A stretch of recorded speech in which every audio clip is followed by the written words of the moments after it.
네. 네. 액션 이렇게 해야 되나요? 네, 기도하겠습니다. 하나님 감사합니다. 우리 사랑하는 양육자들이 함께 모여 하나님의 사람으로서 하나님의 양육자로서 바로 서기 위하여 이렇게 모였습니다. 함께 고민하고 함께 이야기를 나누며 하나님 앞에서 더욱더 성장하고 성숙하는 저희들에게 도와주옵소서. 한마음 한뜻으로 함께 배워가며 서로에게 좋은 교사 되게 하여 주옵소서. 감사드리며 예수님 이름으로 기도합니다. 아멘. 예, 두 번째 시간입니다. 네, 네, 저희 방청객 모드로 하기로 했죠. 네. 지난 시간에 우리가 첫 개강하면서 다음 세대는 선교지다 이런 말씀을 드리면서 시작을 했어요. 그리고 맨 처음에 이제 마음을 열려서 얘기했던 거 기억하시나요? 네. 예. 자기 소개서 발표하는 게 저는 기억이 나네요. 여러분들이 이제 여기 써 주신 거 이제 제가 다시 한번 집에 가서 또 봤어요. 예. 소박한 바램부터 비장한 바램까지 많은 이 기대하는 바가 있으셨고, 그리고 적어도 이 자리에서 잘 배워서 우리 다음 세대들을 잘 양육하고 싶다 이런 마음들이 있으시더라고요. 예, 그래서 참 감사한 마음이 있었습니다. 그리고 지난주에 얘기했던 게 기독교 교육이란 무엇일까? 떠오르는 단어 얘기했던 거 기억하시나요? 네. 예. 많은 단어들을 이 칠판에 많이 썼잖아요. 그죠? 네. 근데 대부분이 교회에서 하는 것들, 교회 안에서 하는 활동들을 우리의 무의식 중에 우리 마음속에 담고 있었던 거를 보았어요. 그게 잘못됐다는 것이 아니라 우리가 평생 신앙생활 하는 동안에 했던 활동들이 다 교회 안에서 했던 게 굉장히 많고 대부분이 교회 아니었던 게 많아요. 그러다 보니까 좋은 점도 있지만 동시에 우리 다음 세대들을 생각할 때 예전하고 우리 세대가 참 많이 다른 것 같아요.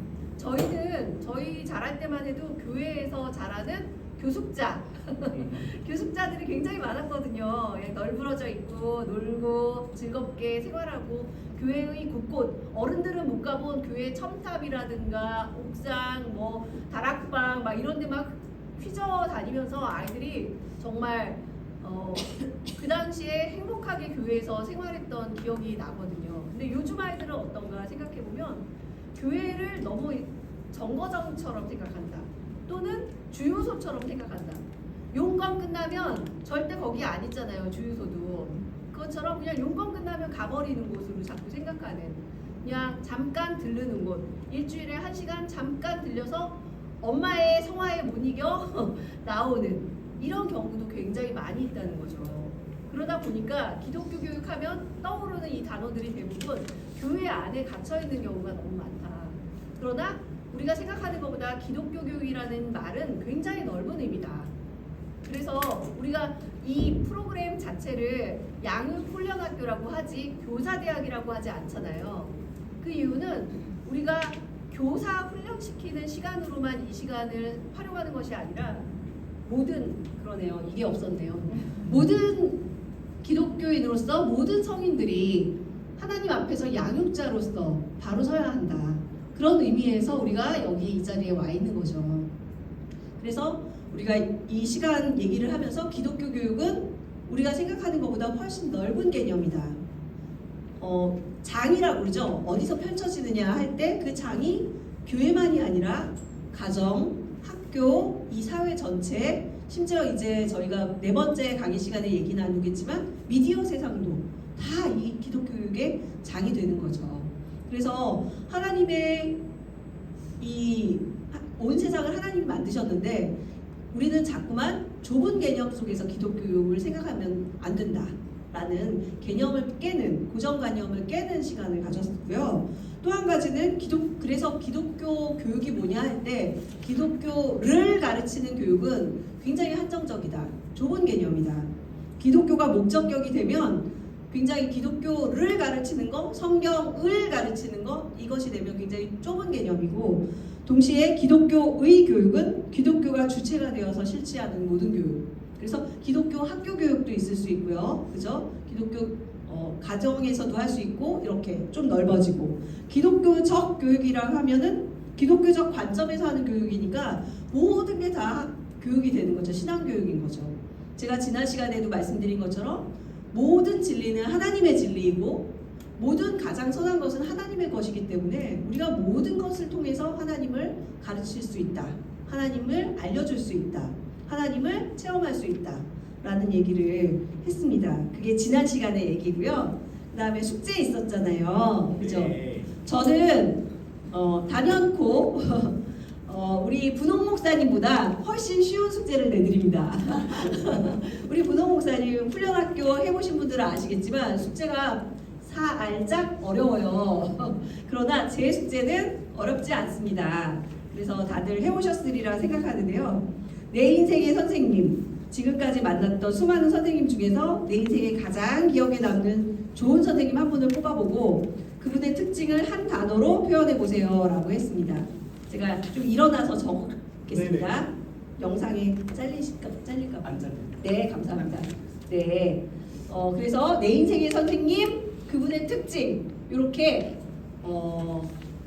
우리 에스더 전사님부터 해가지고 이렇게 우리가 항상 들어가면서 얘기를 간단하게 해주시면 감사합니다. 내 인생의 선생님은 누구고 그분의 특징 명사, 동명사, 동사, 형용사 중에 하나로 얘기해 주시면 됩니다. 예, 얘기해 주세요. 네, 제 인생의 선생님이라고 했을 때 저는 이제 중학교 1학년 때 영어 선생님이 참 기억이 나는데요. 그 영어 선생님이 저의 어떤 이렇게 지나가면서 했던 그런 꿈도 기억을 선생님들과 이렇게 교무실에서 얘기를 하시면서 제 꿈이 뭐래 이렇게 하시면서 선생님들과 이렇게 얘기를 하시면서 기특해 하셨던 그런 거와 그리고 제가 고등학교 때 좀 힘이 들었을 때 전화를 드리니까 선생님 그때 넌 에이스 학생이었는데 너 에이스 학생이야 그렇게 해주셨던 그 말씀에 내가 에이스였구나. 에이스, 네. 에스더는 에이스. 그래서 그때 힘을 얻었던 거고 내 기억이 지금 한참 많이 지났는데도 그러니까 명사, 동사, 형용사로는 그게 두 번째 명사 동사, 형용사 중에 동사 형용사 아무거나 하나만 뭐 이렇게 격려하는 격려하는. 네, 네, 좋습니다. 격려하는. 격려하는 찾으셨네요. 격려하는. 네, 그다음에 우리 집사님. 저는 중학교 때 영어 선생님이 생각나고요. 같은 선생님은 아니시죠? 다른 선생님들은 숙제 안 하고 뭐 이게 문제 못 풀면 맞고 이런 식인데 영어 선생님도 항상 웃으시고 또 분위기를 이렇게 생각이 많이 나요. 예, 한 단어로 한다면 예, 웃음이 웃는, 웃음이라고 할까요? 네, 네. 다음 우리 그러면 생각해 보세요. 생각나는 선생님 있으시니까, 그죠? 간단하게만 얘기해 주시면 돼요. 고등학교 때 수학 선생님. 수학 선생님, 영어 선생님, 영어 선생님, 수학 선생님. 네. 어떤 한 단어로 한다면 저랑 너무 잘 맞아서 선생님이 어떤 면이? 별명도 이제 저랑 비슷했어. 뭔데요? 피글렛. 피글렛. 피글렛 특징이 있을 거 아니에요. 어떤? 작은 피글렛. 그러니까 잘 먹는다. 잘 먹는? 작은데 잘 먹는다. 작은데 잘 먹는. 네. 또 뭐 다른 거 없을까요? 굉장히 구분도 되게 잘 쓰셨거든요. 웃음? 그럼 뭘로 해야 되죠? 하나만 정해주세요. 좋은 걸로 하나. 멋쟁이. 멋진. 멋진. 멋쟁이. 예, 좋습니다. 네. 저는 여기서 부산 내려온 지 20년이 됐거든요.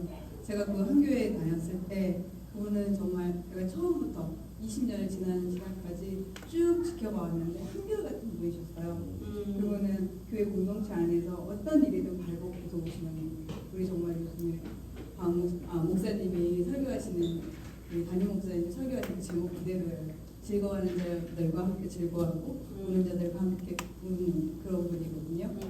그분을 제가 한마디로 얘기한다면 참 기쁨. 참 기쁨.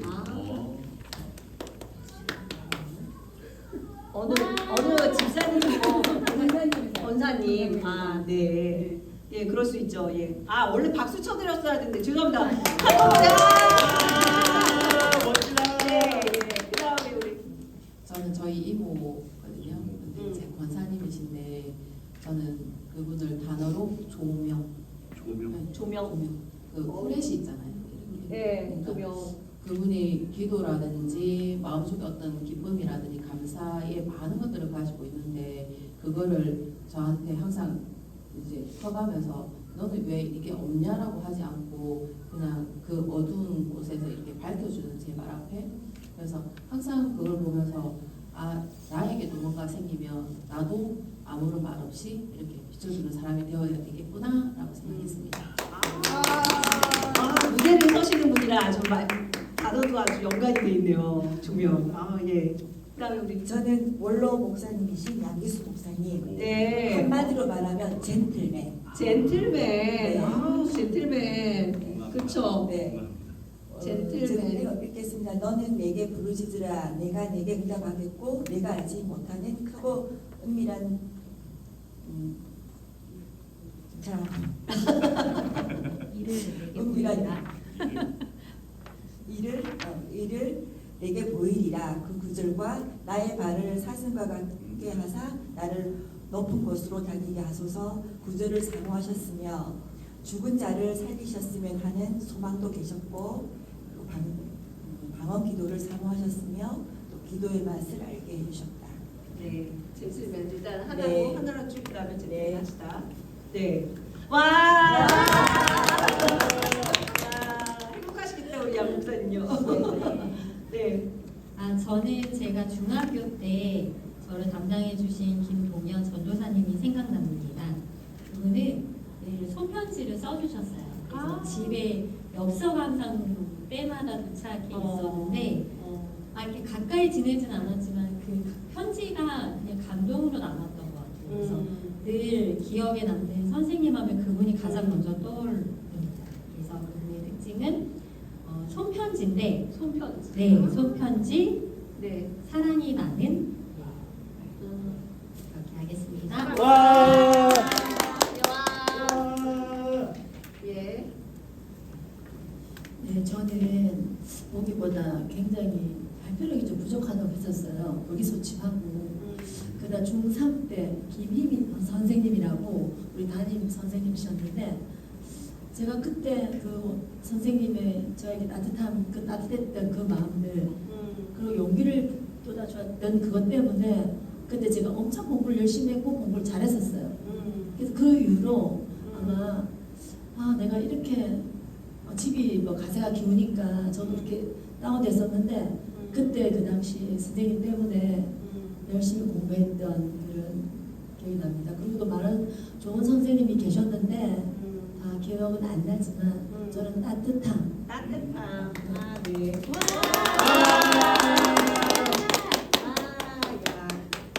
자. 저는 발표하기 이런 것도 참 어렵거든요. 하실 수 있는 만큼 하시면 돼요. 그래서 오늘 저는 이제 그거 자랄 때 큰어머니 생각이 나서 찍었습니다. 그리고 큰어머니께서 막 살아가면서 나중에 가서 결혼을 할 때 서로 사랑하는 사람끼리 만나면 그때 만나도 옛날이잖아요. 끝까지 사랑하고 끝까지 가정을 잘 지켜 살아가는 그런 말씀을 정말 많이 들었습니다. 예. 그래서 사랑의 부모님이라고 사랑. 사랑해요. 사랑의 어머니. 사랑의 어머니. 와. 네. 제 이름은 사랑의 어머니. 사랑의 큰 어머니. 큰 어머니. 네. 작은 어머니 큰 어머니 큰 어머니 네, 예. 아무튼 사랑. 예. 네. 자, 그다음에 우리 목사님. 네, 저죠. 네, 저는 한 분, 두 분 정도 말해요. 네. 네, 네. 네네, 감사합니다. 한 분은 안 찍어주시나요? 찍어주세요. 그래도. 한 분은 특징은 분홍색. 네. 네, 여기까지만 하고 한 분은 넘어가도록 하겠습니다. 네. 네. 감사합니다. 이렇게 웃어주셔서. 약간 PPL 같은 거. 아, 네, 그렇죠. 네. 살짝만 넘어가고 넘어가요. 네. 제가 사역을 하겠다 다짐하게 된 영향을 주셨던 목사님이 계신데 한 두 분 정도 계신데 그 중에 한 분이 특징이 되게 문장인데 불같은 열정, 차가운 이성이라고 되게 그냥 명언이라는 특징으로 할게요. 명언. 명언. 네. 영어. 어디서 그렇게 잘 찾아오시는지 명언 같은 주옥 같은 말을 되게 많이 해주셨거든요. 그래서 되게 인상적이고 기억에 남고 그리고 그분의 그 뜨거운 열정과 정말 말씀 앞에 차갑게 이렇게 살피고 섬세하게 보는 그런 것들을 많이 존경하였는 마음으로 적어보았습니다. 이상입니다. 저는 6학년 때 담임 선생님이신데요. 김경중 선생님. 막 이렇게 대단하게 저에게 잘해주신 적은 없었어요. 근데 하나가 인상적이었던 게 제가 과학을 되게 좋아했거든요. 그래서 양파의 세포를 보는 거를 현미경으로 그 당시에 학교에서 현미경이 집에 없잖아요. 그래서 네. 학교에서 이렇게 현미경을 보는 걸 했는데 제가 과학을 좋아하다 보니까 그런 걸 잘 맞추기도 하고 잘 이렇게 보기도 하고 그러니까 선생님이 아 승현이는 과학을 참 잘하는구나 라고 저에게 칭찬을 해주셨던 게 너무 기억이 나요. 그러니까 나를 알아주는 거. 나의 저도 가세가 기울며 많이 힘들었는데 알아주고 이해해 주시고 나의 장점을 발견해 주신 그 선생님이 아직도 기억이 남고 그분이 이제 붓글씨를 저희 반이 붓글씨 특활 반이었어요. 그때 붓글씨를 쓰는데 그때도 아 우리 승현이들 어쩌면 그렇게 붓글씨를 잘하냐 이렇게 칭찬해 주시고 이렇게 대회 나가서 상도 받게 해주시고 그랬던 기억이 나요. 그래서 나를 알아주신 그분이 기억이 나더라고요. 이해라고 해야 할까요? 네. 자, 여러분들 이 쓴 거를 보시면 어떤 분은 친인척인 경우도 있고 어떤 분은 학교에서 만나신 선생님일 수도 있고 어떤 분은 교회에서 만난 동역자 같은 믿음의 식구일 수도 있어요. 그런데 저는 요 숙제도 할 때마다 너무 신기한 게 있어요. 공통점이 있답니다. 예, 뭘까요? 라고 물어보면 또 괜히 딴 거 틀린 거 맞출까봐 말을 못하세요. 제가 그냥 얘기할게요. 저희는 주입식 교육이니까요. 예. 보시면 영어 선생님이든 수학 선생님이든 어떤 과목의 선생님이든 간에 그분이 가르쳐 주신 내용은 생각이 안 나요, 잘. 솔직히. 그죠? 참 신기하죠?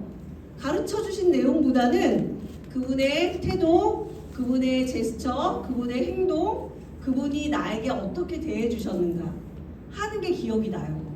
정말 신기한 건 교육의 내용이 안 남는다는 게 너무 슬펐어요. 저는 사실 솔직히. 왜냐하면 저는 그 당시에 제가 이 수업을 엄청 많이 했지 않겠습니까? 20년 전부터 했는데 저는 그때 굉장히 잘 나가는 전도사라고 생각했어요. 나는 황금의 입이다. 내가 설교하면 다들 기절이야. 막 얼마 머릿속에 남을까? 라고 굉장히 교만충만했어요. 근데 교사 훈련을 하고 그리고 아이들을 만나면서 느끼는 거는 애들에게 남는 게 내용이 아니었다. 관계와 정서와 이런 것들이 남는구나. 그런 생각이 굉장히 많이 들었어요. 그래서 또 한편으로는 감사했어요. 내가 부족한 부분들은 주님이 채우시겠구나. 그런 마음도 들었어요, 사실은. 여러분들 중에서도 마찬가지이실 것 같아요. 우리가 양육자로서 양육훈련학교를 하고 있고 정말 좋은 교사가 되고 싶고 좋은 양육자가 되고 싶지만 그러나 완벽할 수 없잖아요. 예, 특히 지난 시간에 우리가 얘기할 때 공과라는 얘기를 기독교 교육 이꼴 공과라는 얘기를 왜 많이 했냐면 선생님들이나 목회자들이 공과를 잘 전달하는 거 설교를 잘 전달하는 거에 굉장히 치중해 있어요. 근데 놀라운 사실은 아이들은 내용보다는 나를 먼저 보고 있다. 나를 보고 있다는 거. 내가 어떻게 행동하는지. 네. 그거를 더 많이 본다는 거에 한편으로는 안도가 되기도 하고 아 하나님이 하시겠구나. 한편으로는 또한 내가 부족하더라도 하나님이 채우시겠다는 그 마음 이런 것들이 들더라고요. 그러면서 저도 교만한 마음들을 그때 당시에 굉장히 많이 내려놨던 것 같아요. 나는 최선을 다하지만 그러나 이 말씀이 하나님께서 역사하시지 않는다면 남지 않겠구나. 내가 아무리 열심히 하고 나의 노력이나 이것보다 주님의 은혜 그 모든 것이 은혜잖아요. 예. 그 은혜가 남는 것이 더 중요하구나. 나는 남지 않아도 되는구나. 우리 부서에 우리 아이들이 오는 이유 전도사님의 설교 이랬으면 좋겠지만 정말 좋겠지만 그렇지 않다 하더라도 섭섭할 필요도 없고 우리 선생님들이 공과를 너무 잘하셔가지고 애들이 온다 그럴 일은 없다는 거죠. 제가 경험해보니까 없었어요. 슬프게도. 그런데 참 신기한 건 그 말씀을 듣고 공과를 하고 아이들을 사랑해주고 했던 것들이 마치 물을 주면 콩나물이 자라는 것처럼 별거 없이도 자라는 것처럼 햇빛과 그 모든 것을 주님이 주셔서 자라는 것처럼 아이들이 건강하게 잘 자랐다는 거죠. 그래서 제가 고백하는 것은 여러 가지 기적들이 교회 안에서 일어나요. 그런데 참 신기한 기적은 엄마가 아빠가 믿음 생활을 그렇게 열심히 하는 것 같지 않은데 신기하게도 아이가 예수 안에서 잘 자라는 경우도 있어요. 저는 그걸 기적이라고 얘기하거든요. 신앙적인 양육 케어를 교회에서 그만큼 플러스 해주셨던 거죠. 그래서 기적이고 두 번째 기적은 교사가 많이 노력하지 않았는데 아이가 신앙을 갖는 경우. 예, 교사들이 성경도 잘 안 읽고 막 지각하고 막 저는 막 화가 났었어요. 제가 목회자일 때 특히 우리 여기 계시는지 모르겠지만 반주 선생님 젊은 반주 선생님들이 자꾸 늦으세요. 그러면은 와 미치겠는 거죠. 아니 와야지 예배를 시작하는데 왜 안 오셔 막 이러면서 막 한 번은 제가 중등부를 맡은 적이 있었는데요. 오죽하면 청년들이 좀 많이 교사도 섬겼어요. 이 청년분들은 거의 그래요. 날이 좋아서 날이 좋지 않아서 날이 적당해서 청년 교사가 오지 않았다. 지각을 하였다. 막 이런 경우가 너무 많아요. 그러니까 어떤 선생님이 말실수를 한 거죠. 우리 청년 선생님들 뭐 이렇게 해야 되는데 청소년 선생님들 이렇게 한 거예요. 그 얘기에 다 빵 터지셔가지고 아 그렇지 청년 선생님들인 것 같지만 저분들도 아직은 청소년 선생님들 같다. 이런 생각도 많이 하고 그럼에도 불구하고 정말 하나님께서 채워주셔가지고 신기하게도 뭐 다음 시간에도 또 계속 같은 연장선상에서 얘기하겠지만 신앙을 갖고 다음 세대들이 자라나간다는 게 정말 놀라운 일인 것 같아요. 기적이죠, 기적. 주의 은혜고. 네, 그런 일들이 일어나고 있고요. 또 이 내 인생의 선생님에 대해서 이야기를 나누다 보면 다시 한번 생각하게 돼요. 과연 신앙교육이란 뭘까? 무엇을 남기는 것일까?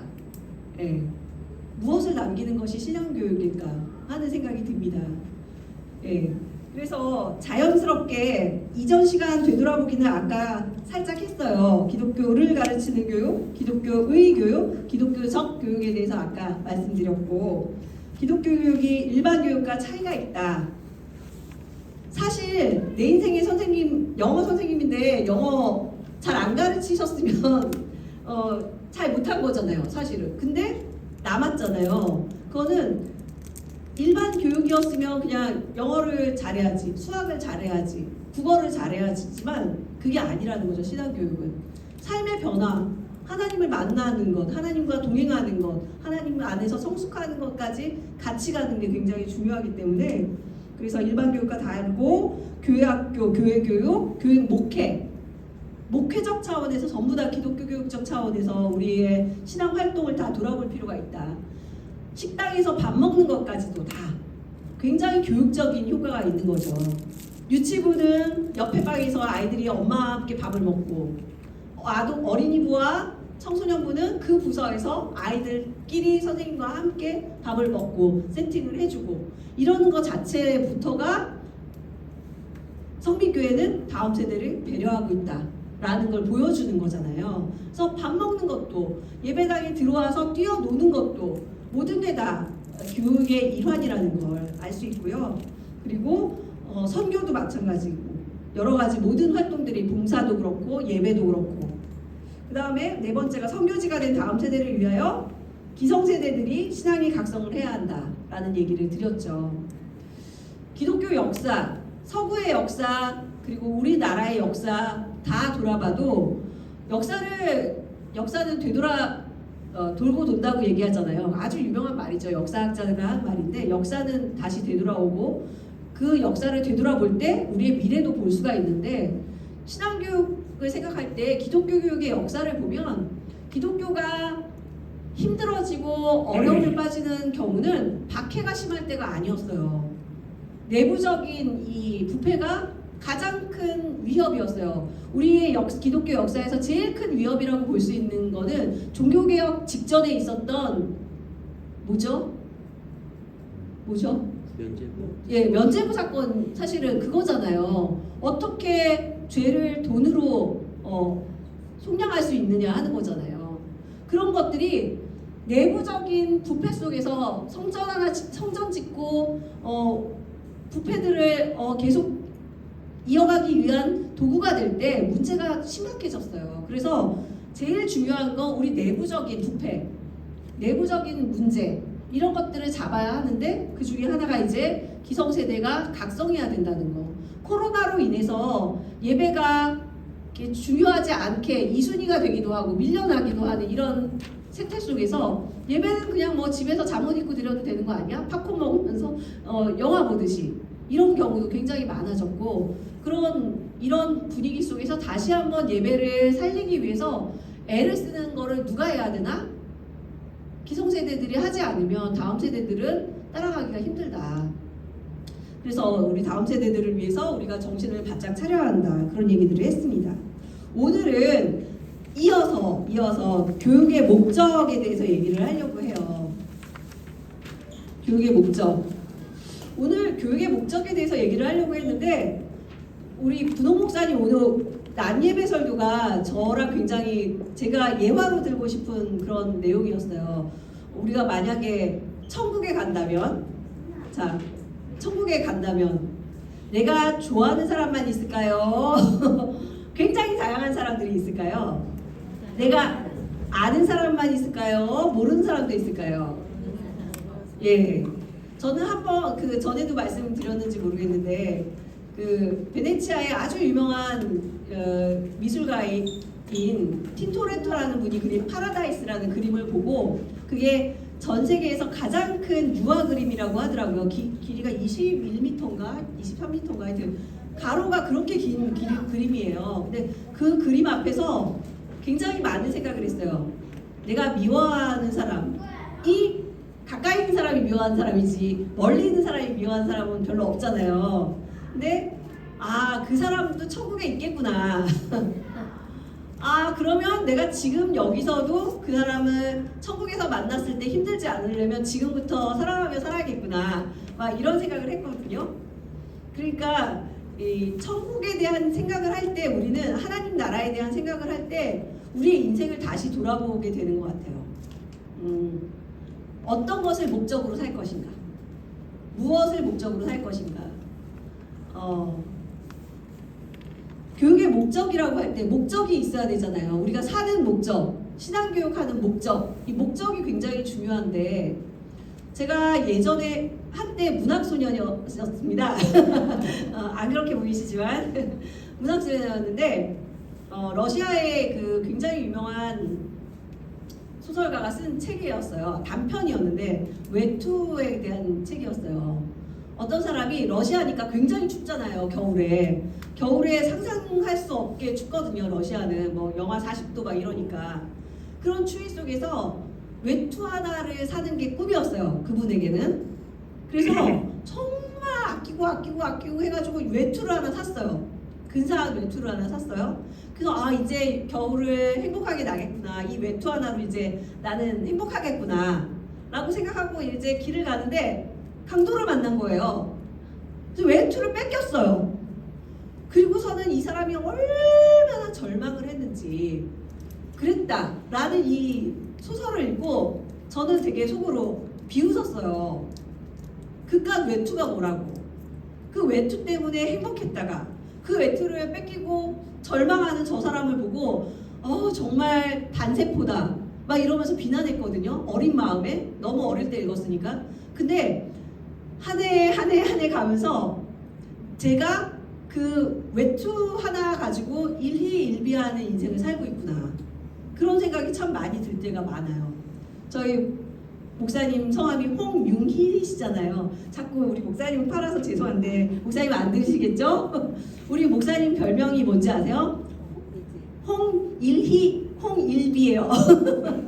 자꾸 일희일비 하신다고 제가 목사님 너무 일희일비하지 마세요 막 이렇게 얘기하는데, 사실은 저한테 하는 얘기예요. 제 일기예요. 저도 외투 같은 하나 별거 아닌 거 가지고 일희일비, 이랬다 저랬다 즐거웠다 슬펐다 이러거든요. 근데 목적이라는 건 사실 인생의 목적도 그렇고 신앙교육의 목적도 그렇고 이렇게 뭐 하나 흔들리는 거 가지고 잡고서 우리가 가는 거 아니잖아요. 그리고 어떤 분이 사이트를 열었는데 제목이 죄 많은 이 세상 내 집 아니지만 이라는 제목이었어요. 죄 많은 이 세상 내 집 아니지만 집은 필요하다 뭐 이런 얘기죠. 살동하는 집이 필요하니까, 그죠? 죄 많은 이 세상 내 집 아니지만 차도 필요하고 먹을 것도 필요하고 옷도 필요하고 외투도 필요하고 그렇잖아요. 근데 중요한 것은 죄 많은 이 세상이 그렇게 길지 않다는 거에 있죠. 영원할 것 같지만 그렇지 않다는 거. 그래서 교육의 목적도 마찬가지. 우리가 기독교 교육할 때 많이 얘기하는 게 뭐냐면 교회마다 이게 목표 이렇게 해가지고 딱 걸잖아요. 근데 저는 기독교 교육 공부를 하면서 제일 안 좋은 목표, 안 좋은 목적이 뭐냐면 올해 몇 명 달성 이런 거. 예.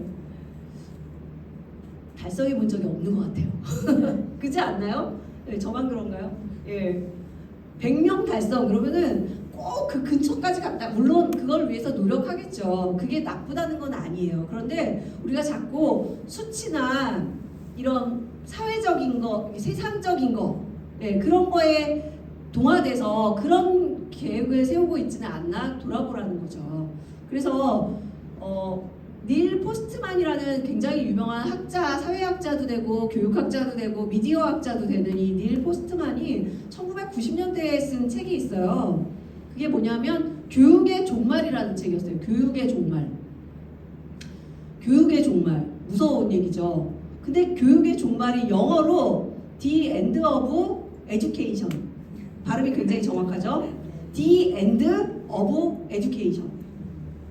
The End. 끝이라는 뜻이잖아요. 끝. 우리가 잘 아는 끝. 영화에 나오는 The End. 끝. 교육의 끝이다. 여기서 얘기하는 그 교육의 종말이란 건 이런 식으로 학교 교육하면 교육이 망한다 이 소리예요. 미국에서 했던 얘기니까 1990년대 미국 교육이 학교식 교육이 네모난 책상에서 네모난 칠판을 보고 네모나게 강의식으로 진행되고 이런 지식 위주의 그런 교육이 종말을 치달을 수밖에 없다라는 얘기를 이제 닐 포스트만이 했어요. 그래서 교육의 종말. 근데 그 교육의 종말은 뭐냐? 이 end. 죄송합니다. 제가 영어를 잘하지는 못하는데요. end는 쓸 수 있어요. end 이거잖아요. 네. 이 end가 뜻이 여러 개가 있는데요. 끝이라는 뜻도 있지만 뭐가 있을까요? 목적이라는 뜻이 있어요. 목적. 그래서 이 end가 뭐냐면 목적을 상실하면 끝이다. 굉장히 중의적인 말이죠. 그래서 목적을 상실하면 우리에게는 교육이란 끝이다. 종말이다. 라는 얘기예요. 그래서 목적을 어떻게 해야 되나, 이게 교육이 다다 라고까지 얘기를 하는 거예요. 우리가 교회에서 다양한 활동을 하잖아요. 이 얘기하면 또 저희 아이들한테 나갈까봐 되게 무서운데 안 할 수가 없어. 달란트 잔치 아시죠? 예. 네. 달란트 잔치를 우리 어린이부에서 많이 할 거예요. 유치부도 하나요? 달란트 잔치를 정말 열풍처럼 우리가 한국교회에서 되게 많이 했어요. 달란트 잔치라면요. 누구라고 할 수 없는 어떤 어린이들이 굉장히 열심히 했어요. 누군지는 아시겠죠? 달란트 잔치 그렇게 열심히 했어요. 달란트를 모으기 위해서 아침에 일찍 가고 교회 가고 막 그래서 달란트를 엄청 많이 모았답니다. 걔가 누군지 모르겠지만 둘 중 하나겠죠? 모았어요. 그래서 선생님이 얘가 너무 열심히 달란트에 심취하니까 물어봤어요. 땡땡아, 정말 많이 모았구나 달란트를. 이렇게 많이 모아가지고 뭐 할 거야? 그랬더니 얘가 뭐라 그랬을까요? 열심히 모아서 흥청망청 한번 써보려고요. 이렇게 얘기를 했습니다. 달란트 잔치의 목적은 뭐였죠? 흥청망청 써보는 거였죠. 집에서 엄마가 용돈을 많이 안 주니까 이거라도 모아가지고 그날 한번 플렉스 한번 해보겠다, 이런 마음으로 달란트 잔치에 참여한 거죠. 저는 그 얘기를 듣고 정말 많은 충격을 받았어요. 저희 아이뿐만 아니라 많은 아이들이 그렇게 생각할 수 있잖아요.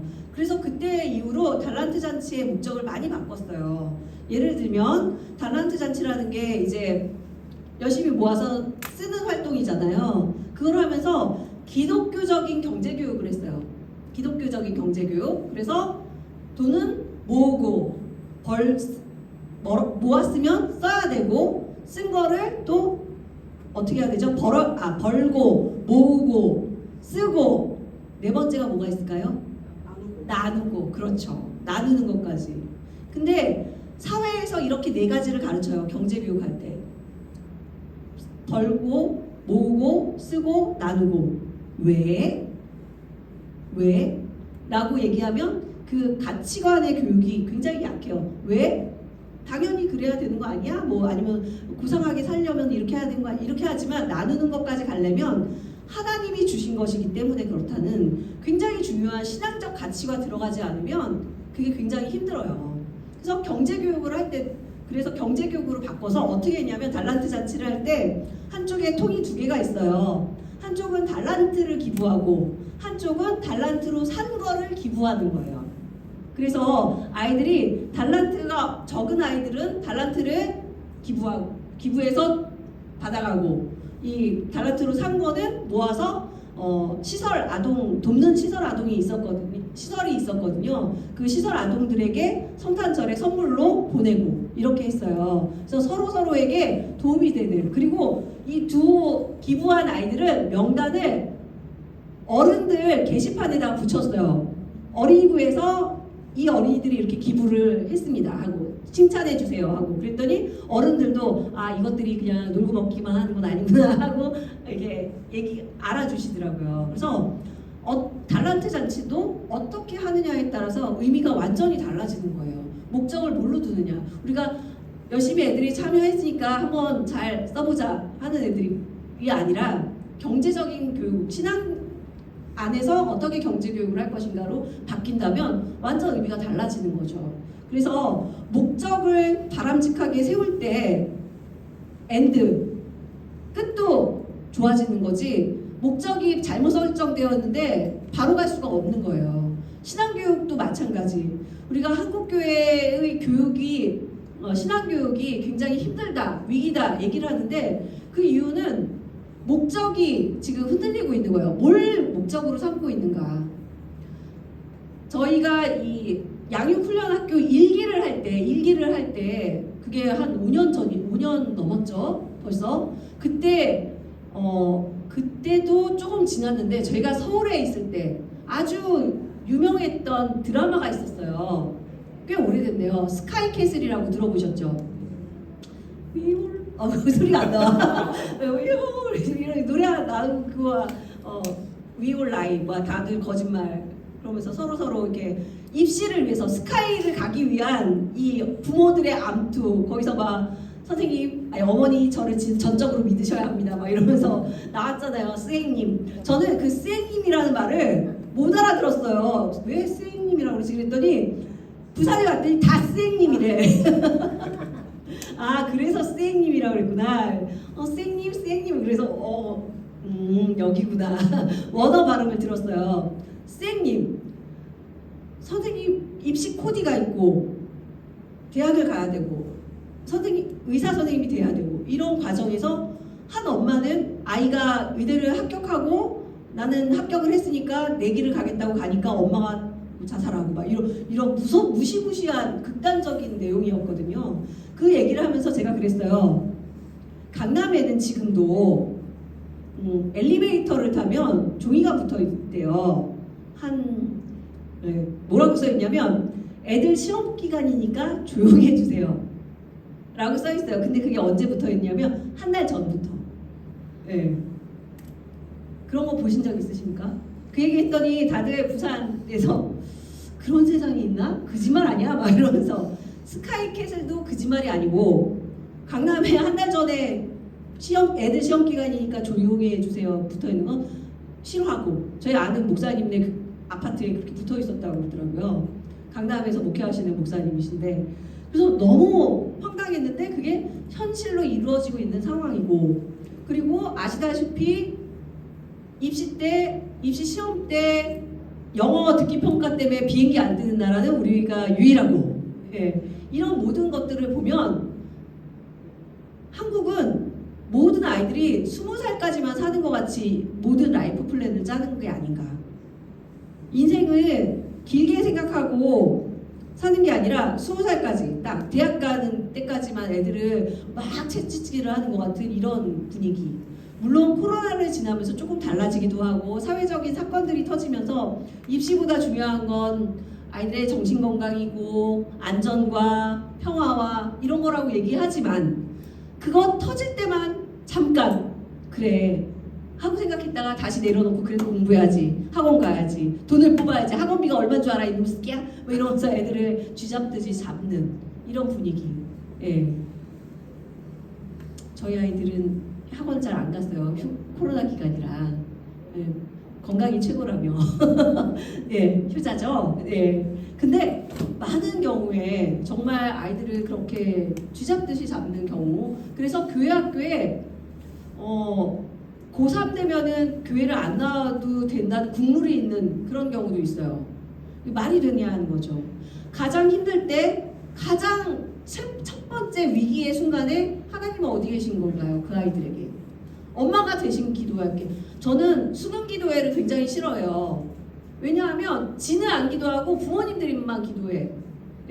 지가 기도해야죠. 가장 중요한 때 자기가 기도해야 되는데 부모님이 내가 너 대신에 기도해 줄게가 되는 경우가 너무 많은 거예요. 그런 경우에. 그리고 와서 내 아이가 정말 이 위기를 잘 넘겨서 하나님의 사람으로서 성장하기를 바라는 기도도 있으면 좋겠지만, 그게 아니라 원하는 대학에 원하는 과에 합격하기를 바라는 이런 좁은 시야의 기도를 하는 경우는 없나. 이게 다 교육의 목적과 관련되어 있는 거죠. 우리의 신앙교육이 어디를 향해서 가고 있는가 하는 거죠. 물론 2번 보시면 동그라미 1번의 목적이 상실된 교육은 종말로 치달을 수밖에 없다. 2번 교육이란 바람직한 인간 형성을 목적으로 한다. 바람직한 인간 형성, 굉장히 추상적인 얘기잖아요. 바람직한 인간 형성. 교육이 일반적으로 교육을 얘기할 때 바람직한 인간 형성이라고 하면 신앙교육은 뭘까를 좀 이따 또 생각을 해봐야겠죠. 그리고 따라서 교육에는 바람직한 인간 형성이라고 한다면 우리 여기에 기독교 교육과를 나오신 두 분 계신데, 교육에는 그래서 두 가지가 있다고 얘기해요. 방향성과 가치 지향성. 어딘가를 향해서 가야 되고 뭐가 좋은지 뭐가 나쁜지 왜 이걸 해야 되는지 하는 가치가 있어야 된다는 거죠. 가치 지향성. 이게 없으면 교육이 아니죠. 예를 들면 큰 4번의 비유로 보는 교육의 목적 보면 2번 싸움의 기술. 이거 교육이라고 할 수 있을까요? 싸움을 로마에 가면 소매치기가 그렇게 많다고 하는데 소매치기의 기술 교육이라고 할 수 있을까요? 바람직한 게 아니잖아요. 올바른 가치가 아니잖아요. 그렇기 때문에 싸움의 기술이라는 거는 교육에 될 수가 없어요. 교육의 목적은 가치의 문제이다. 그래서 교육이 지향하는 바를 명확히 할 필요가 있다는 거죠. 무엇을 가치로 둘 것인가. 설계도는 전체를 보라는 거예요. 전체. 설계도가 뭐죠? 배를 만든다. 거제도에 배 만드는 데 있잖아요. 그 복잡한 걸 만들려면 설계도가 있어야 되잖아요. 그 그 전체 그림, 청사진 전체 그림이 있어야 되는데 목적은 교육의 전 과정의 기본 방향을 설정하고 교육의 요소들을 조직적으로 연관시키는 역할을 하는 거다. 목적이 하나가 있을 때 그걸 가지고 이제 세포 분열하듯이 쫙쫙쫙쫙쫙쫙쫙 설계도가 만들어지는 거지 목적이 없으면 그림이 아예 나올 수가 없는 거죠. 그리고 저는 교육을 여행이라고 비유한다면 이 비유를 굉장히 좋아합니다. 저는 여행을 좋아하기 때문에 집에서 방구석 여행가라는 별명을 얻었어요. 집에서도 계속 저희 아이들이 맨날 엄마는 지도가 그렇게 재밌어? 라고 얘기하더라고요. 지도를 계속 묵상하고 있어요. 말하면서 너무 행복해하면서 지도를 묵상하는데 방구석 여행가로서 여행을 하면 목적이 있죠. 여행을 할 때 어디로 갈 건지 목적지도 있어요. 목적지, 교육의 여정은 목적지가 있어야 돼요. 어디까지 갈 건지. 제가요 어디까지 가봤냐면요, 제가 직접 운전을 해서 미 서부의 모뉴먼트 밸리라는 곳을 가봤어요. 검색해 보시면 겁나 멋있는 곳이 있습니다. 사막 같은 곳에 바위덩어리 산 같은 게 3개가 있는 곳인데 모뉴먼트 밸리라는 곳까지 달려봤어요. 진짜 혼자 운전을 하고 아이 2을 태우고 제 친구 절친 싱글 미국 친구, 미국에 이민 간 친구 넷이서 이제 달렸는데 와, 그 목적지를 향해서 거기 가는 거죠. 그 목적지가 있고 그 목적지에 도달하기까지의 엄청 다양한 경험이 있겠죠. 경험을 통해서 새로운 역량, 능력을 획득하는 것을 목적으로 하는 게 여행이죠. 그래서 여행을 굉장히 좋아하는 이유 중에 하나는 여행은요, 내가 계획한 거 이상이 항상 나와요. 예. 내가 계획을 아무리 열심히 해서 촘촘하게 해도 그 여행에서는 뛰어넘는 그 무언가를 깨닫고 오게 됩니다. 이번에 우리 비전 트립 가서 우리 아이들이 그랬던 것 같이. 예. 여행은 굉장히 다양한 교육적인 효과들을 담고 있기 때문에 많은 경우에 우리 가정에서도 아이를 데리고서 많이 여행을 가시면 좋은데 가깝거나 멀거나 멀리 간다고 해서 다 좋은 건 아니거든요. 그래서 저도 저희 아이들을 데리고 미서보 그 모뉴먼트 밸리를 가고 나서 주일날 예배 드릴 곳이 없으니까 셋이서 예배를 드리면서 제가 설교도 하고 하면서 아이들에게 그랬어요. 하나님이 이 아름다운 자연을 너희에게 보여주시는 이유가 뭔 것 같냐. 더 많은 것을 보고 더 많은 것을 깨달은 만큼 더 많은 것을 누리고 더 많은 것을 나누기를 원한다. 그래서 너네들이 정말 하나님의 나라를 아름답게 하는 사람들이 되기를 바란다. 이런 설교를 2명을 놓고 했거든요. 그게 깨달았는지 모르겠지만 저는 제게 한 얘기였어요. 그렇게 멋진 것을 보았으면 좋은 것을 보았고 좋은 것을 깨달았다면 나누는 사람으로서 하나님께서 나에게 사명을 주신 게 아닐까. 이스라엘에서도 그런다고 하더라고요. 똑똑하고 재능 있는 아이들에게 나라가 돈을 내서 많이 가르치잖아요. 이스라엘은.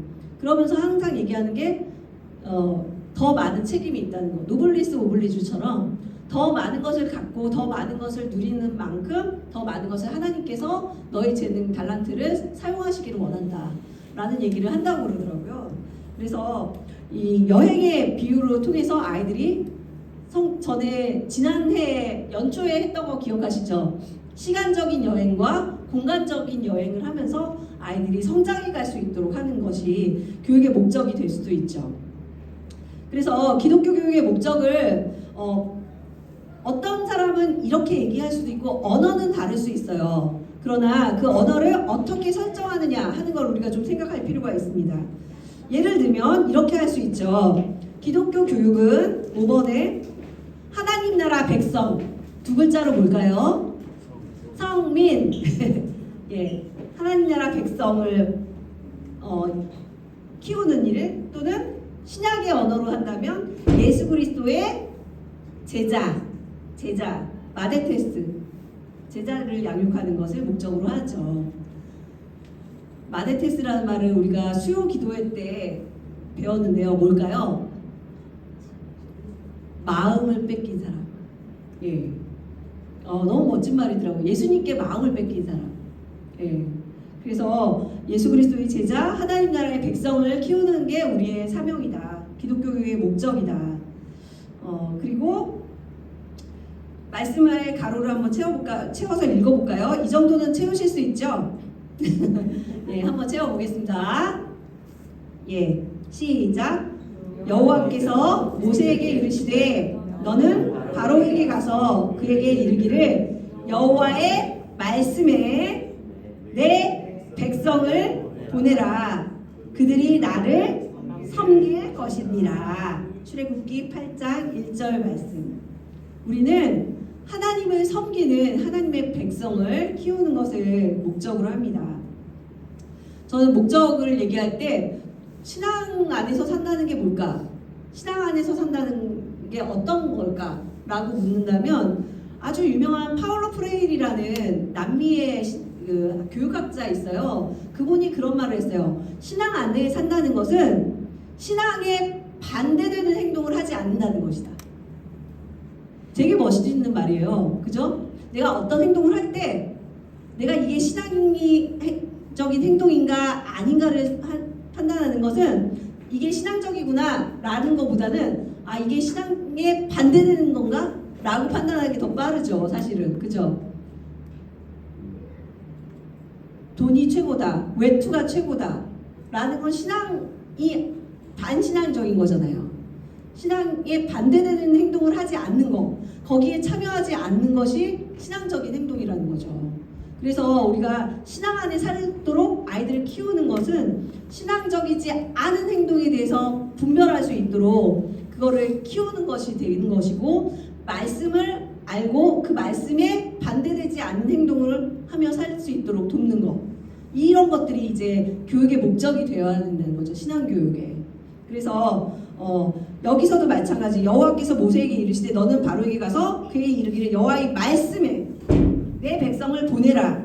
그들이 나를 섬길 것이니라. 여기서 요 배경을 잠깐 말씀드리면 모세는 여기서 내 백성을 보내라.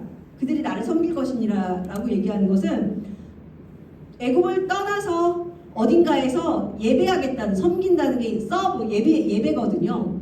그러니까 내 백성을 예배할 수 있도록, 종으로 살 때는 애굽의 종이지 하나님의 종이 아니니까 종노릇하고 사는 동안 예배드리지 못하고 하나님을 섬길 수 없었던 이 백성들에게 하나님은 이 백성을 잘 먹고 잘 살고 자기 땅 갖고 살게 하려고 빼낸 것이 아니라 섬기게 하기 위해서, 예배하기 위해서 하나님만을 따라 사는 거룩한 백성, 거룩하다는 것도 구별됐다는 거잖아요. 세상과 구별된 백성으로 살게 하겠다는 하나님의 의지를 볼 수 있어요. 그래서 하나님의 백성은 나와서 예배하고 하나님을 섬기는 백성으로 살아가는 것, 이게 목적의 진술이 될 때 우리는 그 목적에 적합한 행동을 찾아나갈 수가 있는 거죠. 그 목적에 적합한 방법들을 찾아나갈 수 있는 거죠. 목적이 바를 때 방법도 같이 가야 되는 거지, 목적은 좋은 건데 방법이 틀리면 안 되잖아요. 또 그러니까 이게 같이 가야 된다는 거. 그 다음에 두 번째, 우리가 잘 아는 말씀이죠. 이것도 한번 같이 읽어볼까요? 시작. 예수께서 나와 말씀하여 이르시되 땅의 모든 권세를 내게 주셨으니 그러므로 너희는 가서 모든 민족을 제자 삼아 아버지와 아들과 성령의 이름으로 세례를 베풀고 내가 너희에게 분부한 모든 것을 가르쳐 지키게 하라. 볼지어다 내가 세상 끝날까지 너희와 항상 함께 있으리라 하시니라. 아멘. 마태복음 28장 18절에서 20절 말씀. 우리가 이거를 뭐라고 하죠? 지상 명령이라고 하죠. 여기서도 중요한 것은 제자로 삼아 세례를 베풀고 가르쳐 지키게 하라. 기독교 교육을 공부한 분들은 다 여기에 포커스를 주죠. 가르쳐 지키게 하라. 예. 그래서 근데 중요한 건 저는 함께, 항상 하나님께서 주님께서 함께 하시기 때문에 이 모든 게 가능하잖아요. 그래서 제자를 삼는 것, 제자를 삼는다는 것은 세례를 베풀고 또 가르쳐서 지키게 하는 이 긴 과정이지 한 번에 끝나는 게 아니잖아요. 그래서 제자가 되는 과정이 그만큼 긴 과정이다.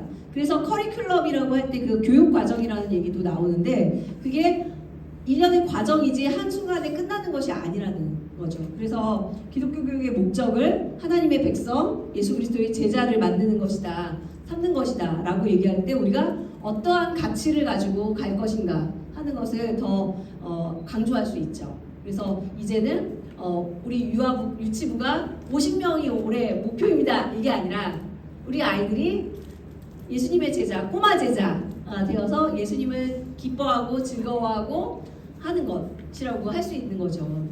그렇게 할 때 예배 시간에 조금 떠들고 예배 시간에 좀 장난치더라도 그게 별로 크게 중요하지 않아요. 그게 건강한 거고 사실은요. 그래서 아이들이 사소하게 뭐 우리의 눈에 거슬리게 보이거나 문제가 보이거나 할 수는 있지만 그게 그렇게 중요한 게 아니라는 거. 큰 목적 안에서 작은 것들은 다 수렴이 될 수 있는 거죠.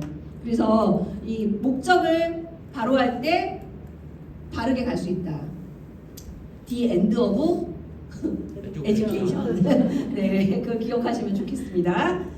자, 그래서 목적이 굉장히 중요하다는 얘기를 뭐 이렇게 얘기하고 저렇게 얘기하고 이렇게 얘기를 해봤어요. 그거는 뭐 누구도 다 아는 얘기예요. 저희가 그 목적을 몰라서 못하는 게 아니잖아요. 다시 한번 각성하기 위해서 하는 거예요, 사실은.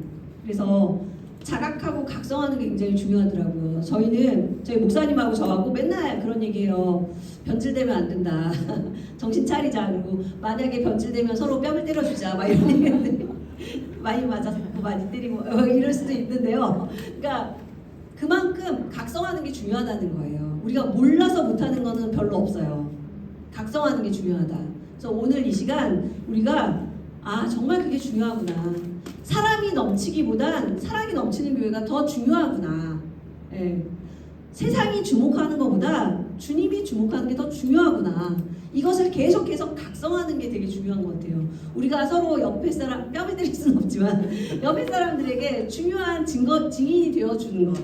오늘 말씀처럼 정말 중요한 증인으로서 각성하고 살 수 있도록 도와주는 게 함께 울고 함께 웃는 교회가 되는 거죠. 하나 된 교회가 되는 거거든요. 그래서 몰라서 못하는 게 아니다. 각성하자라는 얘기를 드리고 싶습니다. 각성에는 뭐다? 아니요. 그럴까봐. 각성할 수 있는 제일 좋은 방법은요, 사실은요, 교육적인 효과로서는 도배가 제일 좋습니다. 도배가 뭐죠?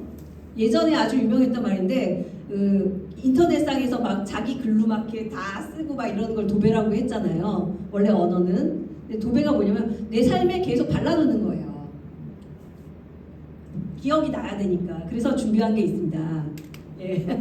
자, 친절한 조교님, 여기 샘플로 지난주에 우리가 다음 세대는 선교지다라는 얘기를 드렸잖아요. 그래서 도배하기 위해서 여러분의 핸드폰이나 여러분이 가장 많이 보는 곳, 거울, 많이 보시면 거울, 냉장고, 아니면 뭐 현관 뭐 이런 데다가 이렇게 스티커, 쬐끄만한 스티커, 너무 눈에 띄면 또 부끄부끄하니까 쬐끄만한 스티커로 나는 다음 세대 선교사라는 스티커를 나눠드릴 거예요. 그러면은 붙여주시고 각성하자. 이렇게 뺨을 때릴 수는 없으니까 각성하자. 그 다음에 오늘은 교육은 목적이 전부다.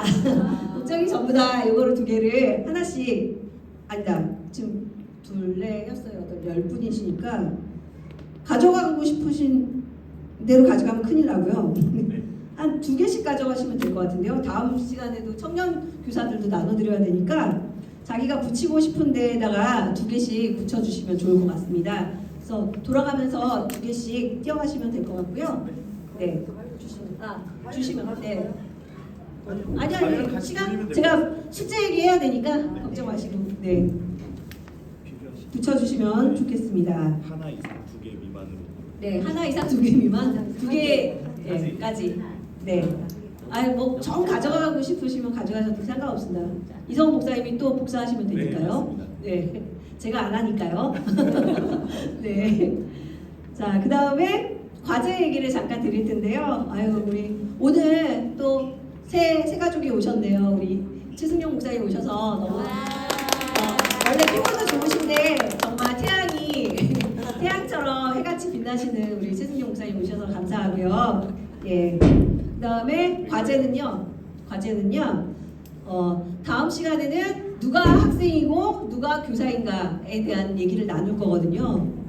저는 기독교 교육 외길 인생 30N년 차를 지나면서 누가 교사이고 누가 학생인가, 교육은 목적이 전부고 기독교 교육은 무엇인가라는 것이 사실은 다 틀을 깨는 작업인 것 같아요.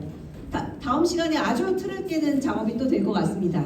누가 학생이고 누가 교사인지에 대해서 얘기를 나누며 아주 행복한 시간을 가져보아요. 네, 그런데 숙제를 해오셔야 돼요. 근데 숙제가 발표가 어려우시면 안 하셔도 돼요. 사실은 간단하잖아요. 엄청 간단합니다. 그래서 간단하게 하시면 될 것 같고요. 내가 가르치고 양육하는 다음 세대와 그들의 특징 적어오기예요. 예성이, 나이 몇 세, 독특한 말투, 특이한 행동, 이해 안 되는 점, 그래도 사랑스러운 점, 이렇게 한 아이를 정하고 그 아이에 대해서 내가 가르치고 양육하는 집에 있는 러시아 분일 수도 있고 밖에 있는 러시아 분일 수도 있고 다양한 러시아 분들이 나오실 것 같은데요. 그래서 한 명을 정하고 황당했던 에피소드들도 있을 거예요 아마. 한 명을 한번 일지를 한번 적어보시면 좋을 것 같습니다. 그게 숙제입니다. 그리고 오늘 숙제 잘 해주셔가지고 감사합니다. 수고 많으셨고요. 다음 시간에 똑같은 시간에 조금 일찍 마치니까 행복하시죠? 행복하다. 벌써 2주가 지났어요. 우린 거의 끝났어요. 디 엔드 거의. 조금만 하시면 다 끝나요. 아쉽지만. 그러면서 웃으시더라고요 항상. 너무 아쉬워. 그리고 입꼬리가 올라가 계신데 행복해졌죠? 자, 잠깐 기도하고 마치겠습니다.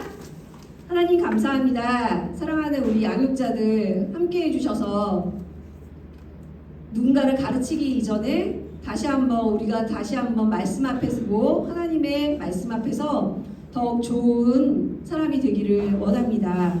특별히 교육은 목적이 전부인데 하나님께서 원하시는 신앙 양육 목적을 설정할 수 있도록 도와주시고 그 목적을 바라보고 딴 데로 흔들리려고 하는 우리의 마음을 붙잡고 각성하며 나아갈 수 있도록 우리를 인도하여 주옵소서.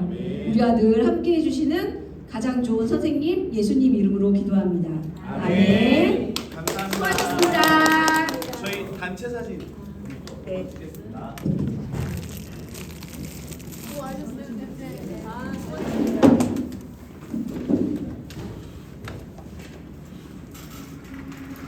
앞으로 나와주시면 되겠습니다. 이건 빼도 네네.